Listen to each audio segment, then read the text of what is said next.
Good day everyone. So ito po yung available unit natin. It's Hyundai Porter 2 double cab. Ito po yung setup niya. May semi-loaded sticker. May complete set chrome. And then naka-tint na yung windshield and window niya. So dito po tayo sa kabila.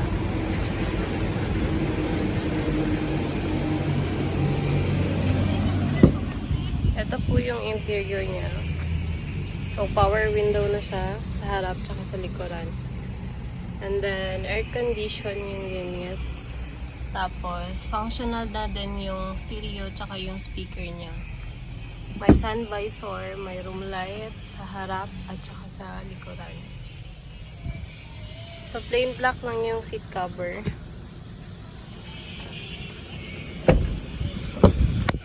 Then, ito yung back seat niya. Nasa mga 3 to 4 person yung makakaupo dito. By the way, yung year model is 2011. It's Euro 4. Ito yung cargo box niya. So, ang capacity is nasa mga 1.5 tons capacity.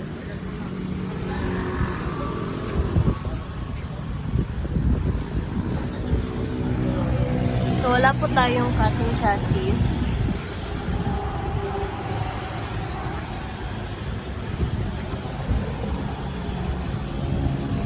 Then, yung makina is nasa passenger side dito.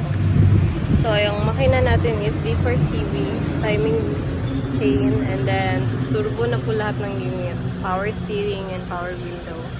Fuel type is diesel.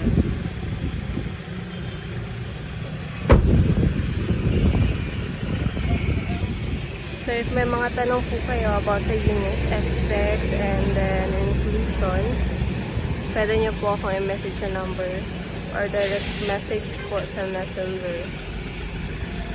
So, that's all. Thank you.